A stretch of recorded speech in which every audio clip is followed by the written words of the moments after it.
কোটি কোটি রূহ আল্লাহর হাতে নিছেন আর নিয়ে গণনা করতেছেন, বলতেছেন তোরে আমি আদম নবীর উম্মত বানাইলাম। আরেক নবীর রূহ যখন হাতে আসছে, মালিকের কুদরতে হাতটা লম্বা কইরা বলে তোরে নূহ নবীর উম্মত বানাইলাম, ঈসা মুসা সালেহ নবীর উম্মত বানাইলাম। কসম খোদার করে বলি, আপনি আমি যখন আল্লাহর কুদরতি হাতে আপনার আমার রূহটাকে যখন রাইখা দেওয়া হয়েছে, মালিক দেখছে অমুক দেখা যায় আখেরি পয়গম্বরের উম্মত হাতে নিছেন আর আওয়াজ করে বলে আয়ে তোরে না আমি ভালোবাসি, তোরে না আমি কাছে টাইনা নিতে চাই, কেননা আমার নবীজিকে আমি ভালোবাসি, তোরে আমি পছন্দ করে নিলাম, গ্রহণ করে নিলাম, আদর ভালোবাসা দিয়া তোরে আমি কাছে টাইনা নিলাম। বলে কাছে টানলে কি হয় নাকি? শুধু কাছে টানলে হবে না, কাহিনীটা বলেন। বলে কাহিনী তো এটাই, এর জন্য আপন করছি, তোরে আমার পছন্দ হয়েছে, এর জন্য পছন্দ হয়েছে। গোটা দুনিয়া যার জন্য আয়োজন এত গচ্ছিত করা সজ্জিত করা, ওই মুহাম্মাদুর রাসূলুল্লাহ বলি না সাল্লাল্লাহু আলাইহি সাল্লাম, বলে তোমারে আমি মুহাম্মাদুর রাসূলুল্লাহ সাল্লাল্লাহু আলাইহি সাল্লাম ওনার উম্মত হিসাবে কবুল করলাম। বলি না, জোরে বলি না। বলে আমরা চাই নাই মালিকের দরবারে, আমরা তো ডিমান্ডও করি নাই, তবুও মালিক আপনাকে আমাকে এতটা ভালোবাসা কাছে টাইনা নিয়া ওই আখেরি পয়গম্বরের উম্মত বানাইলে। বলে শুধু তাই নয়, আখেরি নবীর উম্মত বানায় কেন তো হয় নাই, বলে কুনতুম খায়রা উম্মাহ উখরিজাত লিন-নাস তা'মুরুনা বিল মা'রুফ ওয়া তানহাউনা আনিল মুনকার।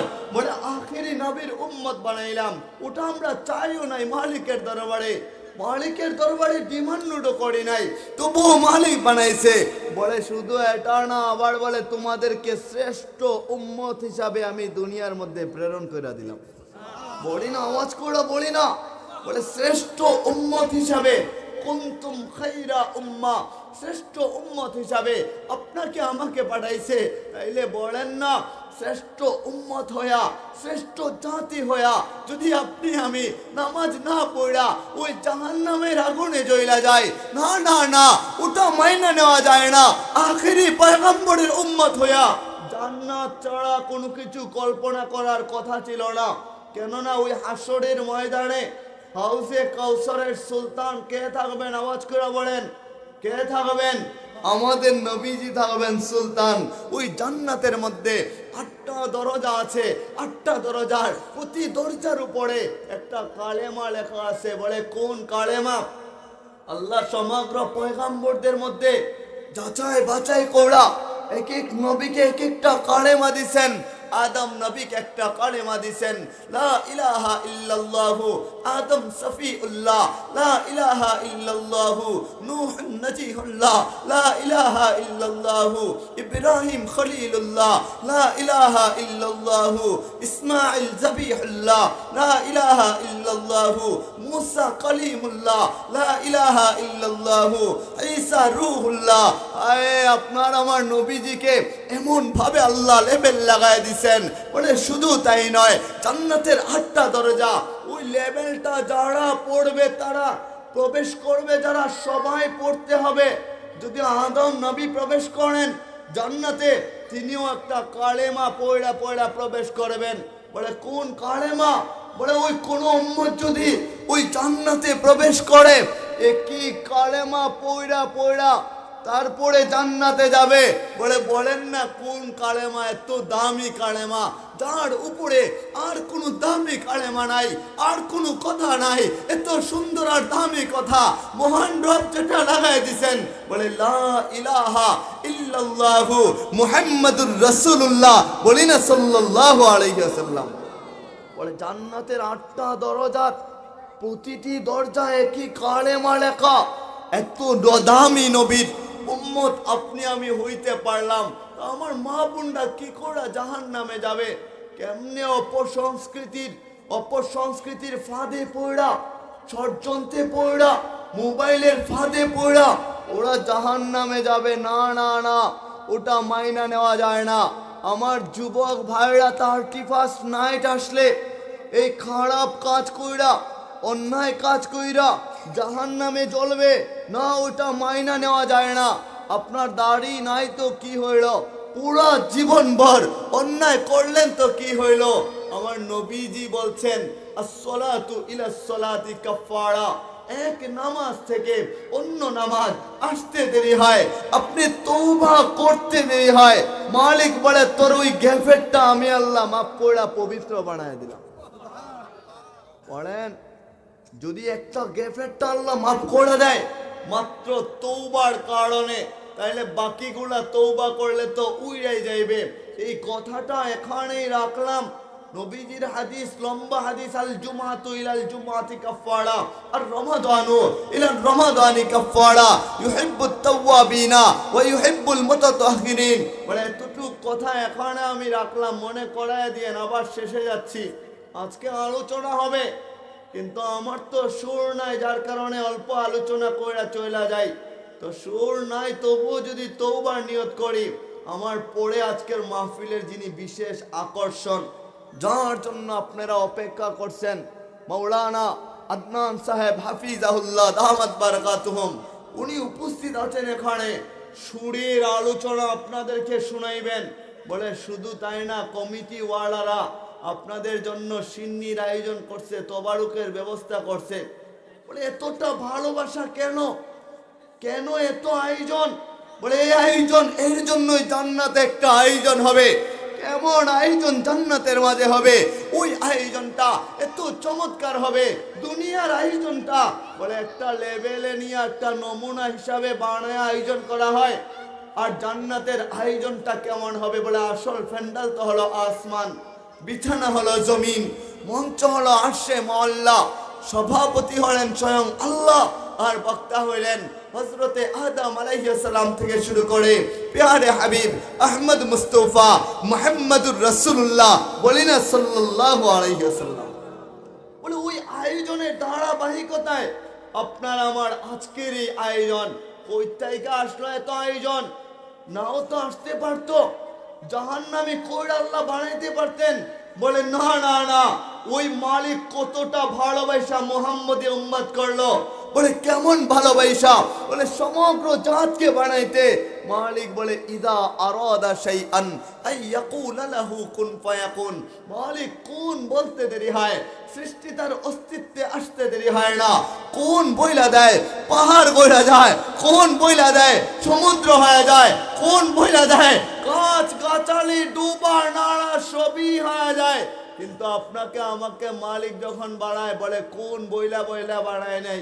যদি পিছনে তাকান তো আকাশ আর জমিন বানাইছেন মালিক 6 দিনে। কয় দিনে বানাইছেন? বলে সিত্তাতা আইয়ামিন, 6 দিনে বানাইছে, তবুও হাত লাগায় নাই। নিজের ঘর খানায় কাবা মালিক ফেরেশতাদেরকে বলছেন এবার বানাও না। ফেরেশতারা বানাইছেন, বলে খানায় কাবা ওটা বানাইছেন, কেমন হইল রে মাওলা? মালিক বলে চলে। আদম আলাইহিস সালামকে বললেন অনেক গ্যাপ তো হয়ে গেল, এবার তুমি বানাও না। তিনিও বানাইলেন, কেমন হইল মাওলা? মালিক বলে চলে। আবার আল্লাহ ইব্রাহিম নবীকে বললেন ও ইব্রাহিম এবার তুমি বানাও না। ইব্রাহিম আলাইহিস সালাম উঠারে করছেন কষ্ট কইরা, ইসমাইল নবীকে সঙ্গে নিয়া কষ্ট কইরা বানায় আবার 2টা হাত উপরে তুইলা দেয়া বলে রব্বানা তাকাব্বাল মিন্না। ও মালিক আপনার ঘর খানায় কাবা বানাইলাম, এবার কবুল কইরা নেন না। মালিক বলে তাকাব্বাল, তো ওটাও কবুল কইরা নিলাম। বলে না না, মালিক কুদরতি হাত লাগায় নাই, কিন্তু আপনাকে আমাকে যখন ওই মালিক বানাইছে, বলে কোন বলে নাই। ইদা আরাদা শাইআন আইয়াকুলা লাহু কুন ফায়াকুন, ওটা বলে নাই। মায়ের পেটের ভিতরে কয়দিন ছিলাম? বলেন কয়দিন ছিলাম? 10 মাস মায়ের পেটের ভিতরে ছিলাম, ওই রেহেমের ভিতরে ছিলাম। ওই সময়টাতে কতটুকু মালিকের ভালোবাসা আপনার আমার জন্য ছিল। আমার তো মনে হয় মালিকের কুদরতি হাতটা লম্বা কইরা আপনার আমার ওই গালটারে ডইলা ডইলা আদর কইরা, নাকটারে ডইলা ডইলা আদর কইরা, চোখটারে ডইলা ডইলা আদর কইরা, কানটারে ডইলা ডইলা আদর কইরা, কপালে হাত বুলায়া মালিক ঘোষণা করে লাকাদ খালাকনাল ইনসানা ফি আহসানি তাকওয়িম। ও মানুষ, আমি তোমাকে সমগ্র জাত থেকে সুন্দর করে বানাইলাম। আওয়াজ করে বলেন না, বলে যে সমগ্র জাত থেকে যে মালিক সুন্দর করে আপনাকে আমাকে বানাইছে, ওই মালিক আপনাকে আমাকে মুহাম্মাদুর রাসূলুল্লাহ বলি না সাল্লাল্লাহু আলাইহি ওয়াসাল্লাম ওনার উম্মত করে জান্নাতে দেওয়ার জন্য পাঠাইছেন। বলে নবীজি কেমন নবী ছিলেন? সাধারণ কোন নবী ছিলেন নাকি? আপনার আমার মতো সাধারণ কোনো মানুষ নাকি? বলে না না, সাধারণ কেউ আমাদের নবীজি ছিলেন না।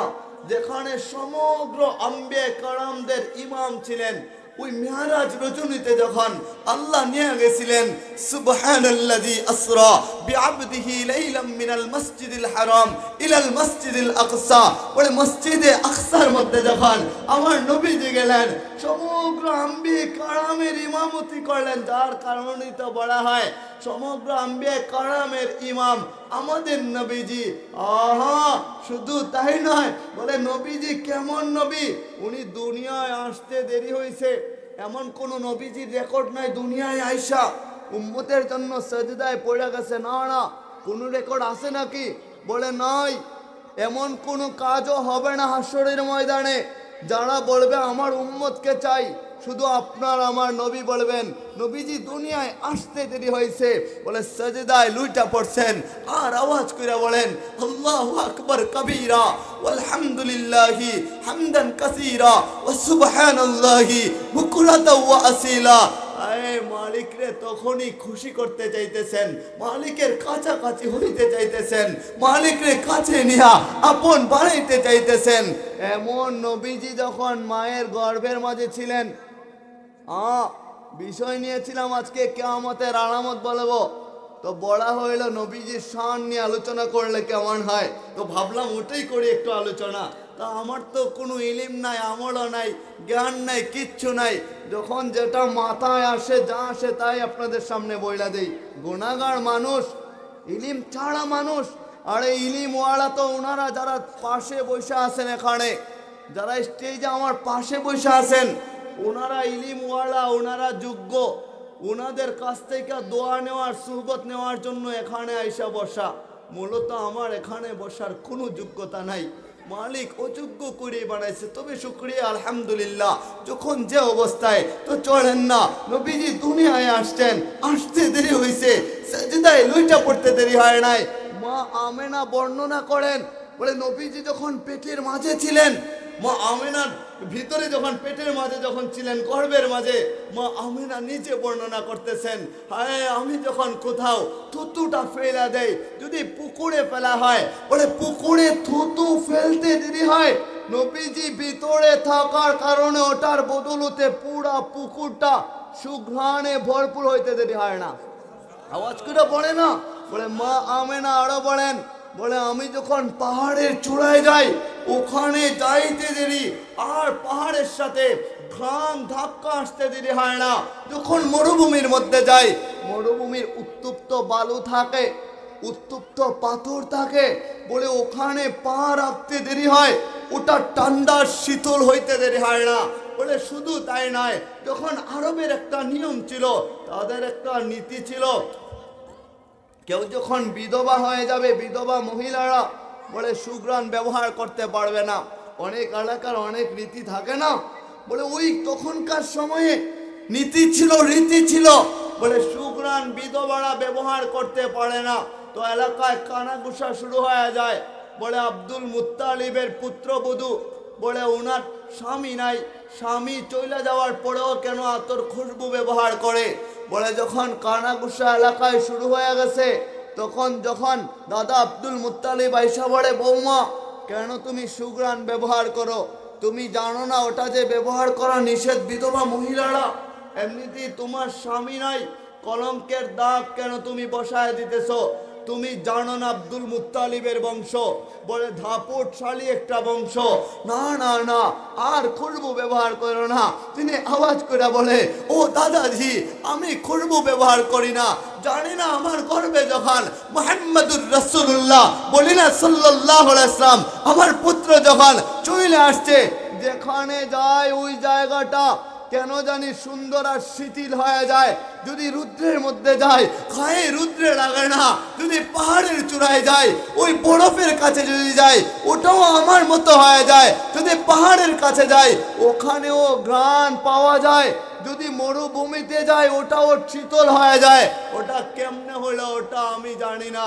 আমি যখন বের হয়ে যাই আমাকে গাছ গোড়া সালাম জানায়, আমেনা তোমাকে সেলুট জানাই, সেলুট। বলে কেন সেলুট জানান? বলে দু জাহানের সরদার রহমাতুল লিল আলামিন মুহাম্মদুর রাসূলুল্লাহ, বলি না সাল্লাল্লাহু আলাইহি ওয়াসাল্লাম, উনি তোমার গর্বে আছে, এর জন্য সালাম জানাই। বলে না, নবীজির মাজমা যেখানে হয় ওখানে যদি সুশৃঙ্খল না রাখেন, যদি বেয়াদবি মূলক কোনো কারণ করেন তো আল্লাহ নারাজ হয়ে যাবে। যেখানে দ্বীনের আলোচনা হয় ওখানে কথা বলাটা নিষেধ হয়ে যায়। উলামায়ে কেরাম সাধারণ কেউ না, বলে ইন্নাল উলামা ওয়ারাসাতুল আম্বিয়া, উলামায়ে কেরাম তো আম্বিয়া কেরামের ওয়ারিস।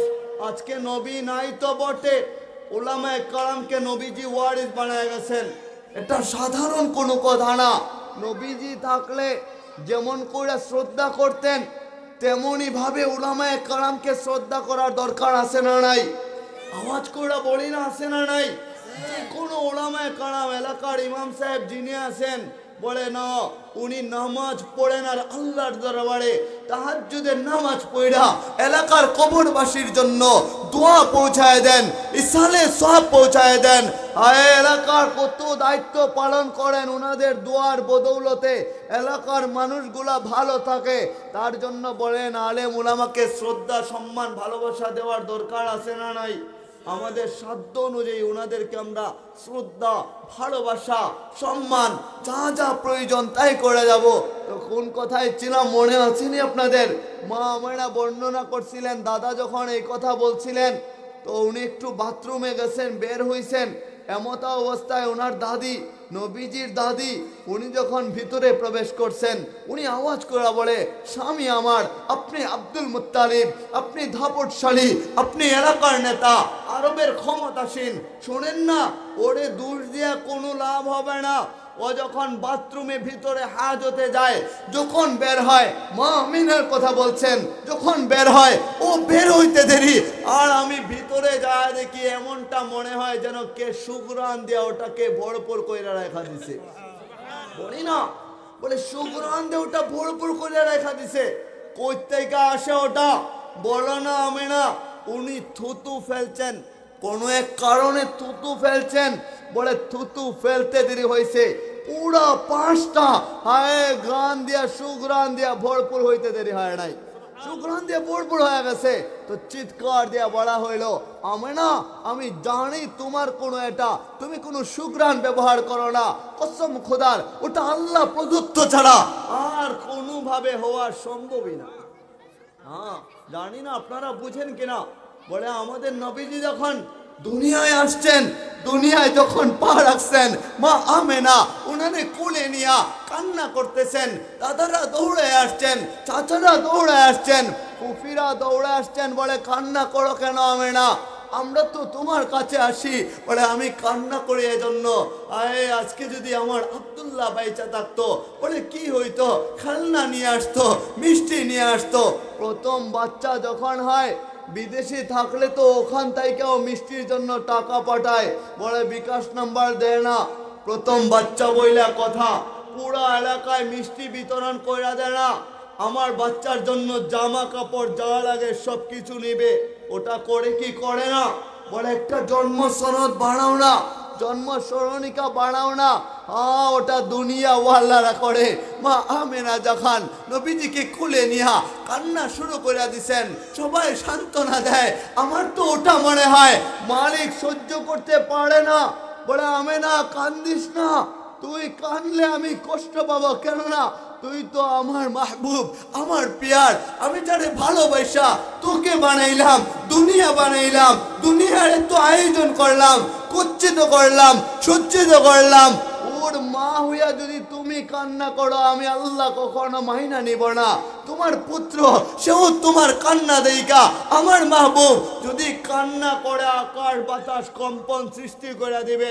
সুতরাং কাইন্দ না, হয়তো মালিক কানে কানে বইলা দিছে সময় হইতে দাও না, আমি কান্না কিভাবে দিতে হয় আমার তরফ থেকে দিতে হবে, আমার তরফ থেকে ওটা আমি পৌঁছায় দেব। কসম খোদার, যখন সন্ধ্যা হইল, সন্ধ্যাবেলা এই কুরাইশ বংশের মধ্যে একজন প্রদীপ আসছে, ছোট বাচ্চা, তাও সাধারণ কেউ না, যার আগমনের কারণে পারস্য এবং রোম সম্রাট বলে পুরাটা তরতর করে কাঁপতে শুরু করছে। ওখানকার বিল্ডিং উপরগুলা ভাঙা পড়ে গেছে, আলোয় আলোকিত হয়ে গেছে। হ্যাঁ, বলে যার আগমন হইতে দেরি, আমার তো মনে হয় ওই জঙ্গলের মধ্যে বাঘ আর সিংহগুলো একত্রিত হয়ে বলতেছিল, বলে আর জুলুম চলবে না, আর দুর্বলের প্রতি অন্যায় চলবে না। বলে কেন চলবে না? বলে তাকায় দেখো না, দু জাহানের সরদার রহমাতুল্লিল আলামিন, যিনি ন্যায় বিচার প্রতিষ্ঠা করে যাইবেন, উনার আগমন হয়ে গেছে, তাইলে আর অন্যায় করা চলবে না। আমার তো এটাও মনে হয় নবীজি জন্ম নিতে দেরি হয়েছে। বলে এক আসমানের ফেরেশতা আরেক আকাশে চইলা যায়া বলে হাসি ঠাট্টা করে আর আনন্দ ফুর্তি করে। প্রথম আসমানের ফেরেশতা দ্বিতীয় আসমানে চইলা যান, দ্বিতীয় আসমানের ফেরেশতা তৃতীয় আকাশে চইলা গেছেন। এইভাবে করতে করতে ফেরেশতারা পর্যন্ত আনন্দ ফুর্তি করে দিছেন। বলে কার আগমনে? দু জাহানের বাদশাহ মুহাম্মদুর রাসূলুল্লাহ। চিৎকার দিয়ে বলি না সাল্লাল্লাহু আলাইহি ওয়াসাল্লাম। তো আমরা যখন কান্না করেন, যখন সন্ধ্যা হইছে, আবু তালিব বর্ণনা করতেছেন, আবু তালিব তো নবীজির চাচা ছিলেন। আরেকটা কথা বইলা দেই, প্রাসঙ্গিক বলেন আর অপ্রাসঙ্গিক বলেন, নবীজিকে ভালোবাসে, নবীজিকে ভালোবাসা ওই জান্নাত পাওয়া যায়।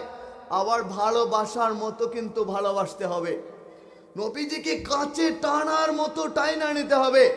একটা আদর্শ কিন্তু ছাড়া যাবে না। আবার এক আদর্শ যদি জীবনের সাথে গোছায় নিতে পারেন, কসম খোদার করে বলে এই আদর্শটা আপনাকে জান্নাত পর্যন্ত নিয়ে যাবে ইনশাআল্লাহ।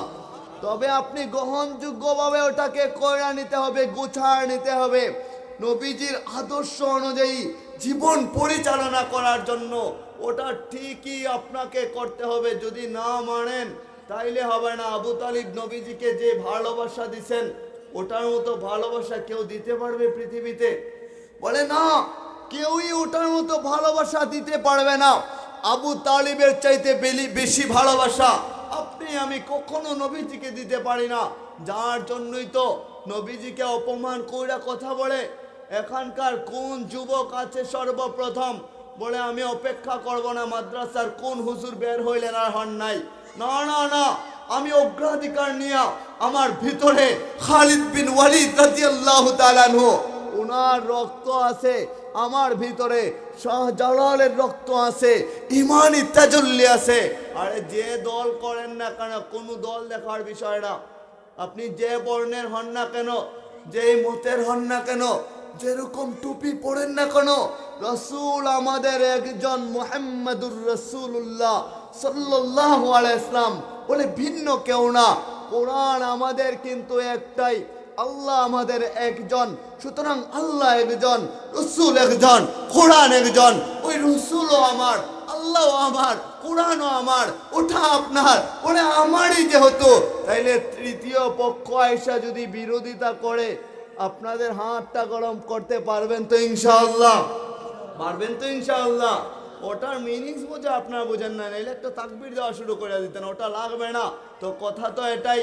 তো নবীজি যখন ওই বিকাল বেলা হইল, চাচা আবু তালিব বর্ণনা করতেছেন, আমরা যখন নবীজিকে চৌকির মধ্যে রাখলাম, ছোট বাচ্চা, এখন তো মোবাইলের জামানা, বাচ্চা জন্ম নিল বিকালবেলা বের হয়ে যায়, মোবাইল দেখে, আড্ডা দিতে চলে যায়, ওরে বাবাও চলে যায়, ঘরের মধ্যে রেখা, মহিলাদের কাছে রেখা। এই জামানার মধ্যে এমনই চলে। ওই জামানায় এতদূর কেন যাব? আমরা যখন ছোট ছিলাম, ছোট, তখন মোবাইল ছিল না যখন, আর সন্ধ্যার সময় হয়তো নামাজ পড়া, কোন রীতিনীতি, ওনারা ছোট বাচ্চাদেরকে গ্রামে পাঠায় দিতেন দুধ পান করানোর জন্য। কেননা শহরে অনেক ধরনের মানুষ তো থাকে, অনেক ভাষার মানুষ থাকে, বিভিন্ন জায়গায় বাণিজ্যিকের জন্য মানুষ বাসা ভাড়া কইরা কইরা থাকে, যার কারণে গ্রামে পাঠায় দেওয়া হইতো তাহলে একটা ভাষা শিখবে। তো একটা কাফেলা ছিল, কাফেলা তায়েফ তাইগা, ওই কাফেলা যখন আসছিল ওই মদিনার মধ্যে, হায় মক্কার মধ্যে কুরাইশ বংশের দামি দামি বাচ্চাদেরকে তারা নিয়ে যাবে আর দুধ পান করাবে, অর্থ পাবে। কাফেলার মধ্যে একজন লোক ছিলেন, নাম ছিল হালিমাতুস সাদিয়া রাদিয়াল্লাহু আনহা। হায় উনি কেমন ছিলেন, বলে দুর্বল ছিলেন। উনি যে গাদার উপর ওইটা মক্কায় আসছিলেন, গাদাটাও চূড়ান্ত পর্যায়ের দুর্বল ছিল। কাফেলার সবাই সামনের দিকে আসতেছিল আর গাদাটা পিছনে পিছনে আসতেছিল। বলে শেষে আইসা হাজির হলেন সব মহিলারা, আইসা একের পর এক হৃষ্ট পুষ্ট দেখা, তাজা বাচ্চা দেখা আর ধনাঢ্য ফ্যামিলির বাচ্চা দেখা নিয়ে চইলা গেছেন। আমার নবীজিকে কেউ নিতে চাইতেছে না। ওরে কেমনে নিবে? নবীজিকে নিতে হলে তো ফয়সালা কই থেকে আসবে? আওয়াজ করে বলেন, ফয়সালা কার কাছ থেকে আসে? আল্লাহর কাছ থেকে ফয়সালা মালিক বলে, তোর কাছে আমি দিলে না তুই নিবি, আমি তো আগে থেকে ফয়সালা করে রাখছি কার কাছে দেব। আমার হালিমাতুস সাদিয়া ওনারই বড় পছন্দ, তার কাছেই দিব। তো মালিক কৌশল করছেন।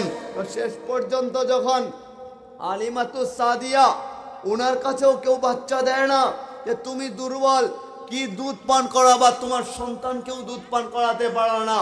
বলে দেয় না, যেহেতু নবীজিকেও কেউ নিতে চায় না, নিতে চায় না, মালিক কারো কাছে দেয় নাই। শেষ পর্যন্ত যখন ওনারা দুইজন একত্রিত হইলেন, কসম খুদার করে বলি, হালিমা বর্ণনা করতেছেন, এই ছোট বাচ্চা মুহাম্মদুর রাসূলুল্লাহ, বলি না সাল্লাল্লাহু আলাইহি ওয়াসাল্লাম, বলে ওনারে যখন কুলে নিলাম, কুলে নিতে দেরি হয়েছে, আমার কুলটা শক্তিশালী হইতে দেরি হয় নাই। বলে শুধু তাই নয়, মা হালিমা আরো বলেন, নবীজিকে কুলে নিয়া ওই গাধার উপর উঠতে দেরি হয়েছে। গাধাটা আগের চাইতে যেমন দুর্বল ছিল, এখন আর দুর্বল নাই, ওইটা চূড়ান্ত পর্যায়ের, এতটা শক্তিশালী আর দ্রুতগামী হয়ে গেছে। কাফেলার সামনে যত বাহনগুলা ছিল, সামনে বাহন সবাই আগে আগে চলে গেছে। দেখবেন সমাজে গরিবের মূল্য নাই।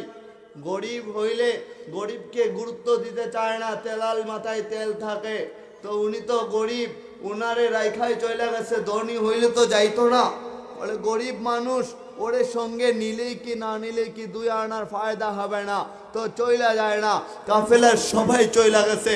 কসম খুদার করে বলি, নবীজি যখন মা আমেনা, যখন মা হালিমাতুস সাদিয়া, উনি যখন নবীজিকে কোলে নিয়া ওই গাধার উপর বসাইছেন, ওটা দ্রুতগামী হইয়া, বলে সমগ্র আগের বাহনগুলা, কাফেলার সবার যে বাহনগুলা, ওগুলার আগে আগে দৌড়াতে শুরু করছে। কাফেলার চিৎকার দেওয়া, বলে কাফেলার সকলে, যে হালিমা তুমি আগের গাধা পরিবর্তন করলা, নতুন গাধা নিলা নাকি? বলে না না, আমার তো সামর্থ্য নাই, আমি কই থেকে গাধা নিব।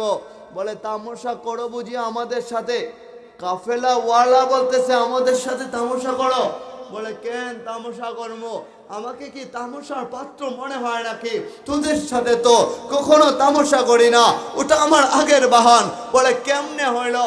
কেমনে হইলো ওটা জানি না, তবে ছোট বাচ্চা, এই বাচ্চাটা যখন কুলো নিলাম, কুল শক্তিশালী হইলো, গাধার উপরে উঠাইতে দেরি হয়েছে, ওই গাধাটা এতটা দ্রুতগামী হইতে দেরি হয় নাই, যার কারণেই তো তোমাদের আগে আগে আমি চইলা যাইতেছি। আওয়াজ করে বলেন না, বলে আগে আগে চলে যেতেছি। তো গেলেন বাড়িতে, খরার সময় যখন হয়, প্রচন্ড তাপমাত্রা, সূর্য যখন প্রচন্ড আলো দেয়, পৃথিবী শুকায়া যায়। বলে ভালো মাঠগুলা যেগুলা থাকে ছাগল চড়ানোর জন্য, ধনী ফ্যামিলির ছাগলগুলা, উটগুলা, গাধাগুলা ওই ভালো ভালো মাঠে যায় চড়াইতো। তো মা হালিমাকে ভালো মাঠে চড়াইতে দিত না। মা হালিমাও ওনার যে কয়েকটা ছাগল ছিল, ওগুলাকে যেখানে মানুষ ছাগল দেয় না, যেখানে ঘাস পাওয়া যায় না, ওখানেই রাখতেন। বিপদে পড়লে কি আর করার, যেখানে যেখানে সুযোগ হয় ওখানে তো অল্প অল্প করেই করতে হয়। নাই মামুর চাইতে তো কানা মামু অনেক ভালো। বলতে তো পারবো মামু আছে। বলে হ্যাঁ, ছাগল চড়াইতেন, যেখানে ঘাস নাই ওখানে রাখতে হইতো, তো যেখানে ঘাস আছে খরার সময় সব ধনাঢ্য ফ্যামিলির লোকেরা ওই ভালো জায়গায় যখন চড়ায় তখনও ওনাকে ভালো জায়গায় চড়াতে দেয় না। বাড়িতে যখন সমগ্র উটগুলা, কাঁধাগুলা, ছাগলগুলা যায়, আয় ধনাঢ্য ফ্যামিলির ছাগলগুলা খরার সময়ে বলে না খায়া ক্ষুধা নিয়ে বাড়িতে যায়। আর মা হালিমাতুস সাদিয়া ওনার ছাগলগুলা যখন ভালো ভালো মাঠে চড়ায় না, নর্মাল মাঠে চড়ায়, যেখানে অন্য কেউ চড়াতে যায় না, ওখানে থাইকেও পেট ভর্তি হয়ে আর খিদার জন্য পেট ফাঁকা থাকে না, পেট ভরপুর করে মোটা তাজা করে বাড়িতে চলে যায়। এলাকার লোকেরা আওয়াজ করে বলে, হালেমা কোন রতন তুমি পাইলা, কোন ধন পাইলা, তোমার জীবন পরিবর্তন হয়ে গেল, এটা কেমনে হয়? ঘাস পায় না আমাদের ছাগলগুলা, তোমার ছাগল এত ঘাস কই থেকে পায়? বলে বইল না, ওটা আমি বলতে পারবো না, তবে এতটুকু বলবো মুহাম্মাদুর রাসূলুল্লাহ বলি না সাল্লাল্লাহু আলাইহি ওয়াসাল্লাম, উনি যখন আমার কাছে আসছেন, উনি আসতে দেরি হয়েছে, বরকত হইতে দেরি হয় নাই। শুধু তাই নয়, উনার একজন বাচ্চা ছিল, ছেলে ছিল, নবীজির দুধ ভাই, নবীজির ভাই একজন ছিলেন। বলে উনি আগে নিজেই দুধ খাইতে পারতেন না, নবীজি যেদিন স্তনের মধ্যে একবার মুখ লাগাইছেন, মুখ লাগাইতে দেরি হয়েছে, পুরা দুটা স্তনই দুধে ভরপুর হইতে দেরি হয় নাই। ওটা কার বরকতে বলেন, কার বরকতে? আপনার আমার নবীজির বরকতে। তো নবীজিকে যখন একটু বড় হয়েছেন, বাড়িতে নিয়ে যাওয়ার সময় হয়েছে, মা হালিমাতুস সাদিয়া উনি যখন বাড়িতে নিয়ে গেছেন, বলতেছেন মা নেন না, আপনার বাচ্চাকে আমানত আপনার কাছে দিয়ে গেলাম, তা আমানত রাখছেন। একজনকে কুলে পিটি করে মানুষ করলে তারে কি ভুইলা থাকা যায় নাকি? তাও নবীজিকে কুলে পিটি করে বুকের দুধ খাওয়ায়া খাওয়ায়া বড় করছেন। মা হালিমাতুস সাদিয়া রাইকা গেছেন, একটু দূরে গেছে, ভেতরটা ফাইটা গেছে, চোখ জোড়া জোড়া পানি জড়া জড়া পড়তেছে, বুক ফাইটা যাচ্ছে, কলিজা ফাইটা যাচ্ছে। নবীজিকে রাইকা আসলাম, একা একা কেমনে থাকি, আমার পুরাটারে ওখানে রাইকা আসলাম। যে পুরা আমার কাছে আসার পরে আল্লাহ বরকত দেয়া দিছে। বলে হালিমাতুস সাদিয়া সহ্য করতে পারেন না, কান্নায় ভাইয়া পড়ছেন, আবার গেলেন, দিয়ে দেন না আপনার সন্তানকে আমার কাছে। যাই হোক, শেষ পর্যন্ত উনি আর নিয়ে আসে নাই সাথে কইরা। নবীজি যখন হাঁটতে শিখছিলেন, মা আমেনা একদিন হাতের মধ্যে ধইরা আবার কান্না করা শুরু করে দিছেন। বলে কেন কান্দ? দাদারা দৌড়ে আসছেন, চাচারা দৌড়ে আসছেন, পফিরা দৌড়ে আসছেন, আর কান্দ না, ও আমেনা তোমার সন্তান না, এখন হাঁটতে শিখছে। আজকেও বলে হায়, আজকে যদি আব্দুল্লাহ বাইচা থাকতো, বলে কি হইতো? বলে নিয়ে মেলায় নিয়ে যাইতো, ওখানে আঙ্গুলে ধৈরা ধৈরা হাঁটায়া হাঁটায়া ওখানে ওখানে সেখানে এদিক সেদিক ঘোরায়া ঘোরায়া পাহাড়ে যাইতো, পাহাড় দেখাইতো, মসজিদে যাইতো, মসজিদ দেখাইতো, বাজারে যাইতো, দোকানপাট দেখাইতো। আব্দুল্লাহ বাইচা নাই, কে আমার সন্তানকে যায় দেখাবে?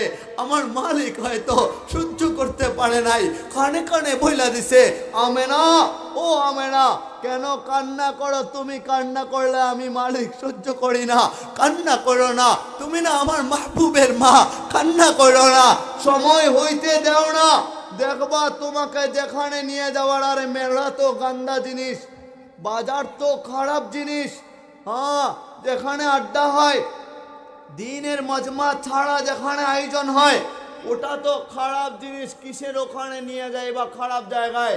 দেখো না কোথায় আমি নিয়ে যাই। সুবহানাল্লাযী আসরা বিআবদিহি লাইলাম মিনাল মসজিদিল হারাম ইলাল মসজিদিল আকসা। ওরে কেমন কথা! একটা বুরাক নামক বাহন, জান্নাতি বাহন, ওটা জান্নাত থেকে পাঠায় দিছেন, ওটার উপরে চড়াইছেন। বলে দোস্ত তুমি এটার উপরে উঠো না, জান্নাতি বাহন, বুরাক বাহন। নবীজি এটার উপরে উঠছেন, যখন বাইদা রাখছিলেন, উঠতে দেরি হয়েছে, এক পা উনি যেখানে ছিলেন ওখানে, আরেক পা বাইতুল মুকাদ্দাসে চলে গেছে। বলি না আল্লাহু আকবার। বলে কেমনে ওটা হয়, কেমনে হয়? পৃথিবীর সমগ্র কিছুকে স্থির কে রাখতে পারে? আওয়াজ করে বলেন না, কে রাখতে পারে? আমার মনে হয় স্থির হয়তো আপনারা নাও বুঝতে পারেন, একটু বুঝার চেষ্টা করেন। আমিও ভালো করে বুঝি না, আপনারা আমার চেয়ে ভালো বোঝেন। স্থির হচ্ছে এটাই যে সমগ্র কিছু যার যার গতিতে চলবে। আপনি মনে করবেন ঘড়ির কাঁটা ঠিকই চলতেছে, বলে না, ওটা মালিক স্থির রেখা দিছে। বেলালে হাবশি রাদিয়াল্লাহু তাআলা আনহু আজান দেয় না, সময় অতিক্রম হয়ে গেছে, অনেক মিনিট সময় চলে গেছে, কয় মিনিট এই মুহূর্তে মনে হচ্ছে না, অতিক্রম হয়ে গেছে। বলে না, তখন পর্যন্ত সকাল হয় না। কেন সকাল হয় না? ওটাকে কে থামায় রাখছে? বলে সবাই মনে করছে সকাল তো সকালের মতোই হবে। সাহাবারা বুঝা ফেলছেন, বলে উনারা তো সাধারণ শিক্ষায় শিক্ষিত না, সুপার শিক্ষায় শিক্ষিত। নবীজির কাছে বলা হইল, নবীজি আওয়াজ করে পড়ে, বেলাল আগে ঘুমে নাকি সোজা ওইটা দেখে আসো। যায়া দেখেন যে বেলাল রাদিয়াল্লাহু তাআলা আনহু শুয়ে রইছে। বলে কাম হইছে, আজকে যদি বেলাল রাদিয়াল্লাহু তাআলা আনহু ঘুম থেকে না জাগে, যতক্ষণ পর্যন্ত জাগবে না ততক্ষণ পর্যন্ত আল্লাহ সকাল করবে না। যাও না, যাও না, বেলালকে ডাক দাও না, আর বলো না ফজরের আজান দিতে। বেলালকে ডাক দিছেন, ফজরের আজান হয়েছে, তখন আবার টাইম তার গতিতে চলছে। কিন্তু এই সময়টাতে ঘড়ির কাঁটা কি থাইমা রইছিল? বলে না, ঘড়ির কাঁটা ঠিকই চলছে, মানুষের সব কিছু ঠিকই চলছে, কিন্তু ওটাকে মালিক স্থির করে রাখা দিছে। ওটাকে স্থির বলা হয়, এক জায়গায় রাখা দেয়, ওটাই স্থির হয়ে যায়। হায় নবীজি যখন ওই মেহরাজে যাবেন, বলে বুড়াক বাহনে উঠছেন, এক পা যেখানে ছিলেন আরেক পা বাইতুল মুকাদ্দাসে, আরেক পা বাইতুল মুকাদ্দাসে। ওখানে অনেক লম্বা কাহিনী, আমি ওইদিকে যাচ্ছি না। বলে আরেক পা বাইতুল মুকাদ্দাসে, কসম খুদার, ওই বুরাক নামক জান্নাতি বাহনটা সাধারণ কোনো বাহন না, যার এক পা বাইতুল মুকাদ্দাস আর এক পা প্রথম আসমানে। ওটা কেমনে হয়, কেমনে সম্ভব হয়? কত হাজার বছরের রাস্তা পাড়ি দিলেও যাওয়া যাবে না কিন্তু আকাশে। বলবেন যে বৈজ্ঞানিক তো যায় ওখানে, হ্যাঁ ওটাই তো বলবেন। বলে না না, একদম পৃথিবীর একদম নিচে, পৃথিবী থেকে একদম কাছে যে গ্রহটা আছে, তাও সূর্যের গ্রহ না, সূর্যের একটা শাখা, একটা প্রশাখা মাত্র ওই গ্রহটা। পৃথিবী থেকে সবচেয়ে কাছাকাছি যেটা, ওটাতে যায়। বলে ওটাতে যায়ও কোনো ক্ষমতা দেখাইতে পারে না, ক্যাপাসিটি দেখাইতে পারেন না। তাবারাকাল্লাযী বিয়াদিহিল মুলকু ওয়া হুয়া আলা কুল্লি শাইইন কাদির। ও নেতৃত্ব পাইছেন তো ক্ষমতা দেখায়েন না। আল্লাহ ইজ্জতওয়ালা বানাইছে তো অহংকার কইরেন না। ইন্নাল্লাহা লা ইউহিব্বুল মুস্তাকবিরিন। ক্ষমতা দেখায়েন না। সমগ্র ক্ষমতাবানের ক্ষমতাবান তো একজন। আওয়াজ করে বলেন না তিনি কে? আরে মালিকই ক্ষমতাবান। ওই ক্ষমতা দিয়া দুনিয়ায় এক পা, আকাশে আরেক পা। প্রথম এক পা হচ্ছে প্রথম আকাশে, আরেক পা দ্বিতীয় আকাশে। এইভাবে করতে করতে সপ্তম আকার ভেদ কইরা আল্লাহ নবীজিকে, আপনার আমার নবীজিকে মালিক জান্নাত দেখাইছে, জাহান্নাম দেখাইছেন, লৌহ দেখাইছেন, হায় কলম দেখাইছেন, সবই দেখায়া আল্লাহর কাছাকাছি নিয়ে গেছেন। বলে কতটা কাছে নিয়ে গেছেন? তীর ধনুক থাকলে আপনাদেরকে দেখাইতে পারতাম। তীর ধনুক যে এতটা কাছে, নবীজি এখানে বসে রয়েছেন, মালিক ওখানে বসে রয়েছেন, পাশাপাশি বন্ধু বান্ধব বৈশা যেভাবে গল্প করে, বলে মালিক বন্ধুরে কাছে নিয়া ওইভাবে গল্প করার জন্য যখন আমন্ত্রণ জানাইলেন, নবীজির পায়ে জুতা ছিল, জুতা নবীজি ওটা খুলতে গেছেন। আল্লাহ বলে না, খোলা যাবে না। বলে কেন মালিক? আপনার পবিত্রতা, আপনার কাছে আসলাম, জুতা নিয়ে আসবো, এত বড় বেয়াদবি করবো না। নবীজিকে আল্লাহ বলে না দোস্ত, তোমাকে খুশি করার জন্য এত আয়োজন। সাউফা ইউতিকা রাব্বুকা ফাতারদা। বলে তোমাকে খুশি করার জন্যই তো এত আয়োজন। জুতা কইল না, যেখানে মুসা আলাইহিস সালামের মতো পয়গম্বর তুর পাহাড়ে উঠবেন তো জুতা নিয়ে মালিক ধমক দেয়, মুসা জুতা নিয়ে উঠা যাবে না, জুতা নিচে রেখা দাও। নিচে রেখা দেন। সেখানে আপনার আমার নবী, কত দামি নবী, কত উন্নত নবী, তিনি যখন আল্লাহর কাছাকাছি গেছেন, আরে কুরসির কাছে বসছেন, কুরসি আল্লাহর আরশে দেয়া, যেখানে আল্লাহ যে চেয়ারে বসা ওটার কাছাকাছি বসছেন, জুতা খুলতে যাইবেন, বলে না না না, আপনি না আমার মাহবুব, আপনাকে খুশি করার জন্যই তো নিয়ে আসলাম, আপনি যেন আমার প্রতি খুশি হয়ে যান। বলেন না আল্লাহু আকবার। আরে কে বলে দুনিয়া, পুরো দুনিয়া যিনি বানাইছে, আকাশ জমিন যিনি ক্ষমতা দেয়া বানাইছে, তিনি বলে আমি আপনাকে নবী, আপনাকে খুশি করতে চাই, আপনি আমার উপর খুশি হয়ে যান না। এটা সাধারণ কোনো কথা না, নবীজিকে ওটা বলছেন। তো ওখানে যায় যখন গল্প শুরু করে দিছেন, আমাদের নবীজি আল্লাহর সাথে গল্প করেন, আল্লাহ নবীজির সাথে গল্প করেন। বলে কেমন গল্প, কেমন গল্প? বলে নবীজি তো মেজবান হিসাবে গেছেন আল্লাহর কাছে, মেহমান হিসাবে গেছেন, আল্লাহ নিজে তো মেজবান, মেজবানদারে আল্লাহ করাবেন, আর নবীজি মেহমান হয়ে গেছেন। মেহমান যদি মেজবানের কাছে যায়, আপনারা যদি আপনাদের শ্বশুর বাড়িতে যান, যারা যুবকরা আছে, বলে শ্বশুর বাড়িতে গেলে কিছু নিতে হয় কি হয় না? ওটা একটা সুন্দর কিছু একটা নিতে হয়। মেয়ের বাড়িতে গেলে আপনি মিষ্টি বা অন্য কিছু একটা নিয়ে যান। আয় তেমনই ভাবে নবীজি তো খালি হাতে গেছেন, তো আল্লাহ আওয়াজ করে বলেন, দুস্থ তোমাকে সমগ্র কিছুকে স্থির রেখা, মানুষ যেমন ছিল তেমনই আছে, সমুদ্রের ঢেউগুলা যেমন ছিল তেমনই আছে। সমুদ্রের ঢেউ তো আপনারা দেখছেন, হঠাৎ করে যদি রাতের সমুদ্রটা দেখেন, ওই দূরে হঠাৎ করে যখন ঢেউটা কোলে, ঢেউটা যখন উঠে আর ওইটা যখন একটু সাদা হয়, তখনই বোঝা যায় ঢেউ দেয়। বলে ঢেউ যেমন খেলার ছিল তেমনই খেলে। স্বাভাবিকভাবে মানুষের বয়স যা হওয়ার ছিল, যা গতিতে চলতেছিল তেমনই চলছে। ঘড়ির কাঁটাটা যেমন ছিল তেমনই আছে। সময়গুলা মানুষ চিন্তা করতেছে, কোনটা যায়, মাস যায়, সময় যায়, সেকেন্ড যায়, মিনিট যায়, সবই ঠিক আছে। সামান্য মুহূর্ত তোমাকে পায় নাই, ওটা পর্যন্ত কেউ বলে নাই। মনে করতেছে তুমিও আছো দীর্ঘক্ষণের জন্য, তুমি কিন্তু চলে আসো নাই। শোনো, সমগ্র কিছু স্থির রেখা আমার কাছে নিয়ে আসলাম, বলো আমার জন্য কি হাদিয়া আনছো, হাদিয়া দেও। নবীজি নিচের দিকে তাকাইলেন, আল্লাহ ভিতরে ডাইলা দিছেন, নবীজি লজ্জা পাবে, না না না, ওটা মালিক মাইনা নেয় না। নিচের দিকে তাকাইছেন, আল্লাহ যখন ঢাইলা দিছেন, নবীজি বলেন, ও আল্লাহ, আমার মাথা থেকে পা পর্যন্ত আপনাকে দিয়া দিলাম, নেন না আমার জিব্বাটা আপনাকে দেয়া দিলাম। বলিন আল্লাহু আকবার। আল্লাহ আওয়াজ করে বলে, ও দুস্থ আমার, সবই তো দিয়া দিলা, নেও না এবার আমি তোমারে দেই। আসসালামু আলাইকা আইয়ুহান নবিয়ুন, ও নবী, আমার পক্ষ থেকে আপনার জবানের মধ্যে সালাম অর্থাৎ শান্তি পৌঁছায় দিলাম। সুতরাং নবীজির জবানের কথা যে মানবে সে শান্তি পাবে, যে পরিবার মানবে পরিবার শান্তি পাবে, যে সমাজ নবীজির জবানের কথা মানবে শান্তি পাবে, যে প্রতিষ্ঠান নবীজির জবানের কথা মাইনা প্রতিষ্ঠান পরিচালনা করবে, ওই প্রতিষ্ঠান দ্বীনি প্রতিষ্ঠান, কোরআনের প্রতিষ্ঠান হবে, শান্তি পাবে। আর যে রাষ্ট্র নবীজির জবানের কথা মাইনা মাইনা চলবে, ওই রাষ্ট্র শান্তি পাবে। আপনি মাইনা মাইনা চইলা নিজেকে শান্ত কইরা ওই খবরটার জন্য নিজেকে গুছায় নেন না, নবীজির আদর্শটাকে মাইনা মাইনা পুরা জীবনটাকে সাজায়া ওই কবরে আপনার জীবন পরিচালনা করেন না কেন? নবীজির সিরত মাইনা যদি কবরে যাইতে পারেন, কসম খোদার করে বলে, ওই কবরে আপনি যাইতে দেরি হবে, আর কবর চিৎকার দেয়া বলবে, সেলুট তোমাকে, তুমি আসতে দেরি, আমার বুকটা আল্লাহ জান্নাতের বাগিচা বানাইতে দেরি করে নাই।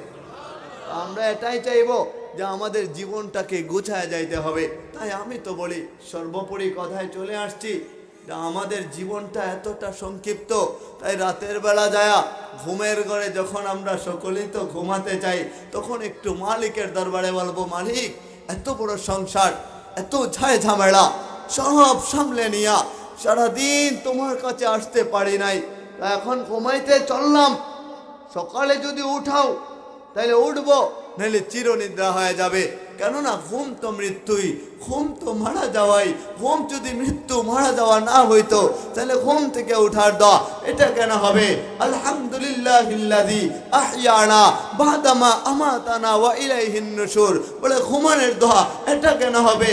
আল্লাহুম্মা বিসমিকা আমুতু ওয়া আহইয়া, মালিক আপনার নামে আমি মরে যাইতেছি, পরাণ পাখিটা আমার ভিতর থেকে উড়ে যাবে, আপনি আমার আবার জাগায় দিয়েন, পরাণ পাখি যেটা রু যেটা ওটা যেদিন উইরা যাবে আপনি আর আপনি থাকবে না, রিজাল্লাহ তামশি, পা থাকবে ঠিকই, আপনি চলতে পারবেন না, ইয়াদুল্লাহ তাতলি, হাত থাকবে ঠিকই, আপনি আর ধরতে পারবেন না, আইনুল্লাহ তানজুর, চক্ষু থাকবে বলে চামড়া, চক্ষু দিয়ে আর দেখবেন না, উজুল্লাহ তাসমা, কান থাকবে আর শ্রবণ করতে পারবেন না, আপনি একটা লাশ হয়ে যাইবেন, বডি যেটা আছে বলে ওটা আপনার না, কোনো কাজের না, রূহ যেদিন চলে যায়, আসল মানুষ হচ্ছে রূহ, ওই ভিতরের রূহটা যখন আল্লাহ টাইনা নিয়ে যাইবে বলে সেদিন বুঝবেন আপনার বাবা আপনার লাশ বইলা ডাকবে, মা বলবে লাশ, ভাই বলবে লাশ, চাচা চাচি আত্মীয় স্বজন সকলেই আওয়াজ করে বলবে লাশ লাশ লাশ। বলে চইলা তো যাব, যদি কল্পনা করেন যে আমি যদি মইরা যাই, আমার ছোট বাচ্চাটা আমার পাশে আইসা একবার আব্বু বইলা বইলা লাশটারে ঝড়ায় ধইরা চিৎকার দিয়া কান্না করবে আর বলবে আব্বু আমারে চাইরা চইলা গেছো, আমি কারে বাবা বইলা বইলা ডাকবো, রাতের বেলায় যাব, ও বাবা তোমারে না আমি ঝড়ায় ধইরা ঘুমাই, কারে ঝড়ায় ধইরা ঘুমাবো, প্রতি রাতের বেলা ছোট বাচ্চাটা অপেক্ষা করে বলে বাবা আসবে আমার জন্য মজা নিয়ে আসবে, বাবা মুখে দইলা আমারে খানা খাওয়াবে। আপনি যেদিন চইলা যাইবেন আপনার আত্মীয়রা দৌড়ায় দৌড়াইয়া বাজারে যাবে আর কাপড়ের কাপড়টা নিয়ে আসবে, চোখের পানি ঝরাবে, বাড়ির আঙিনা দিয়া দৌড়ায় আর বড়ই পাতা কোথায় আছে ওইটা নিয়ে আসে, পরে কেন দৌড়াও, পরে বড়ই পাতার তো বড়ই প্রয়োজন, বড়ই পাতা আর কলম পানি একত্রিত কইরা জীবনের শেষ একটা গোসল আপনারে আমারে দেওয়া হয়, বলে শেষ আয়োজন, আর আয়োজন করা হবে না, প্যান্ডাল এখানে আছে না ওইভাবে একটা প্যান্ডাল লাগাই দেয়, ওই পাশের মধ্যে ধোয়ার জন্য যখন নিয়ে যাওয়া হয় আপনার সন্তানটা দৌড়ায় দৌড়ায় ওখানে যায় আর যায় বলে চাচা ও চাচা আমার বাবার গায়ে পানি ডাইলো না, শীতের সময় বাবা সহ্য করতে পারবে না, মায়ের গায়ে পানি ডাইলো না, মা সহ্য করতে পারবে না, কান্না করে আহাজারি করে, তাদের মা বাইচা আছে, মায়ের কানের মধ্যে যখন সংবাদ যায় বলে জানাজার আর মাত্র কয়েক মিনিট সময় বাকি আছে, বলে আপনার মা যদি বাইচা থাকে, মা দাঁড়ানো তাইকা অজ্ঞান হইয়া নিচে পড়ে যায় আর চিৎকার দিয়ে কান্না করে বলে শুনো না আমার বাচ্চাদনটারে তোমরা নিয়ে যায় ওরা অল্প সময়ের জন্য ঘরে রেখা দাও, আর সাদা কাফনে মুড়ায়া যখন আপনাদের চৌকির মধ্যে নিয়ে আসা হয়, এমনও তো ঘটনা ঘটে সন্তানটা ওই লাশের পাশেই ঘুমায় থাকে আর ঘুমায়া ঘুমায়া বাপরে জড়ায় ধরে বলে আব্বু ও আব্বু আমার একবার জড়ায় ধরো না, বলে লাশের হাতটা টান দিয়া বলে আব্বু আমার একবার ধরো না, নিজে হাতটারে ধৈরা ধৈরা নিজের শরীরের মধ্যে নেয়, ছোট বাচ্চাটা বলে একবার আমারে ছড়ায় ধরো না, আব্বু বইলা বইলা ডাকো না, এত কান্না করে আহাজারি করে, দুনিয়াওয়ালা বলে তোর বাবার কিচ্ছু হয় নাই, দুনিয়াওয়ালা মিথ্যাবাদী হয়ে যায়, স্বার্থপর হয়ে যায়, এতটা জঘন্য অবস্থা হয়ে যায়, আপনি বাবা হইয়া ছোট বাচ্চাটা এত কান্দে চোখের পানি ঝরায়, একবারও জবাব দেন না, আপনার মা লাশটার পাশে যাবে আর যা বলবে তোরে না বলছিলাম অযথা আড্ডা দিবি না, মোটর সাইকেল না ঘোরাফেরা করবি না, সকালে বের হইলি মোটর সাইকেল নিয়ে, এখন লাশ হইয়া ঘরে ফিরলি, আমি কারে বাচ্চা দন বইলা বইলা ডাকবো, অন্ধকার ঘরে একা একা কি করে তুই থাকবি, তুই না আমি মারে না পাইলে খাবার খাইতি না, একা একা ঘরে থাকতে পারতি না, কারে আম্মু আম্মু বইলা বইলা ডাকবি, কারে বলবি মা ঠান্ডা লাগে একটা তুষক দাও না, লেপ দাও না, গায়ে জড়ায় দাও, আমি জড়াইতে চাই না, কে বলবে যে মা আমার একবার খানা মুখে তুইলা দাও না, সুবুকরা বড় হওয়ার পরেও মায়ের কাছ থেকে ভালোবাসা পাওয়ার জন্য ওই রকম বাহানা করে থাকে, হ্যাঁ আপনার লাশের পাশে মা যাবে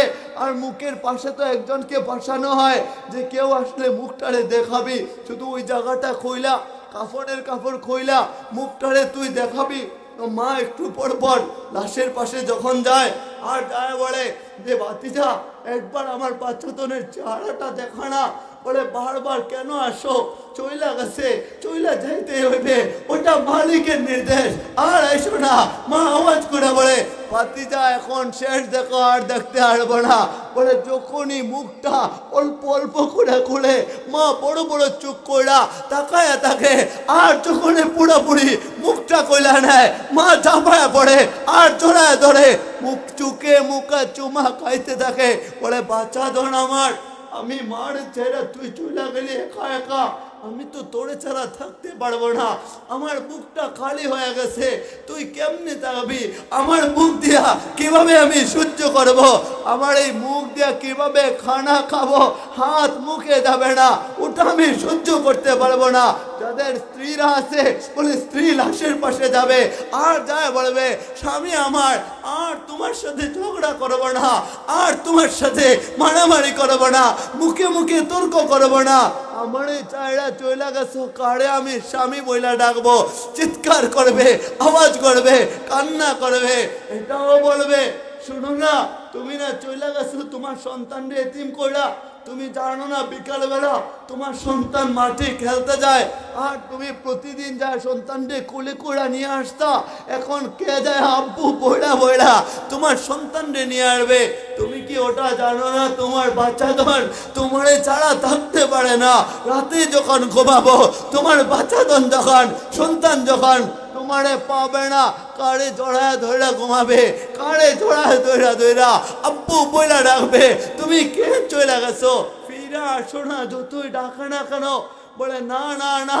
আর ফিরে আসবে না, এটাই দুনিয়া হয়ে যায়। বলে আপনার সন্তানেরা সবাই কান্না করে, কোরের মহিলারা দরজার চৌকাঠে দাঁড়ায় দাঁড়ায় চিৎকার দেয়, আহাজারি করে আর কান্না করতে থাকে।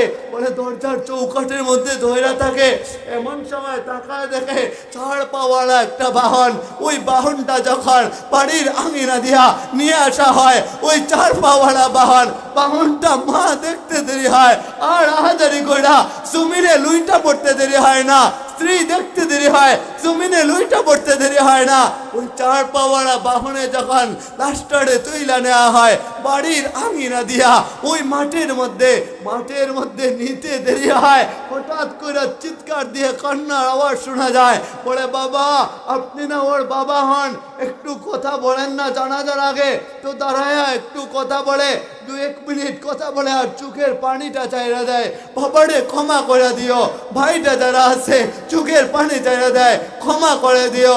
তো জানাজা শুরু হয়ে যায় বাড়ির আঙিনা দিয়া, যখন লাশটারে শেষবারের মতো নেওয়া হয়, বলে আর কোনোদিন বাড়ির আঙিনা দিয়া লাশ নেওয়া হবে না, এবারই শেষ। কিন্তু যুবক যারা আছেন যদি চইলা যান দুনিয়া ছাইড়া, যখন যাবেন ওটাই শেষ। আর আপনার মা বড় বড় চোখ কইরা, আপনার ঘরের বোনটা বড় বড় চোখ কইরা আপনার দিকে তাকাবে আর ভাইয়া বইলা বইলা ডাকবে, মা আপনারে বাচ্চা দন বইলা ডাকবে। আপনার সন্তান যদি ঘরের মধ্যে থাকে, কন্যা সন্তান মেয়ে সন্তান, আব্বু বইলা বইলা ডাকবে আর কান্না করবে, আহাজারি করবে।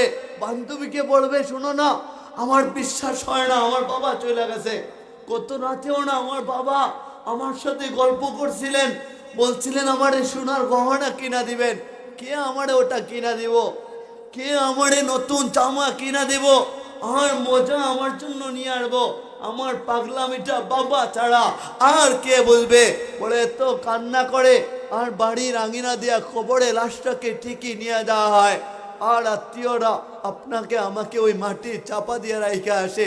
বলে দুনিয়া বড়ই স্বার্থপর, এখানে আপনি আমি থাকতে পারবো না, এটা থাকার জায়গা না, এর জন্য উচিত রাতে যায়া আল্লাহর সাথে কানেকশন করা, সেজদায় যায়া তওবা কইরা ইস্তেগফার কইরা সেজদায় দাঁড়ায় যাওয়া আর বলা ইউহিব্বুত তাওয়াবিনা ওয়া ইউহিব্বুল মুতাদাখিরিন।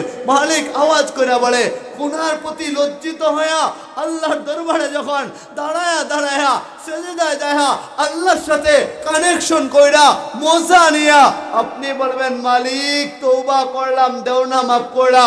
মালিক আওয়াজ করে বলে বান্দা যারা তওবা করে পবিত্র হয়া, তওবা করতে দেরি হয়, পুরা জীবনভর পিছনে যা গুনাহ হয়েছিল সমগ্রকে আল্লাহ মাফ কইরা পবিত্র বানাইতে দেরি করে না।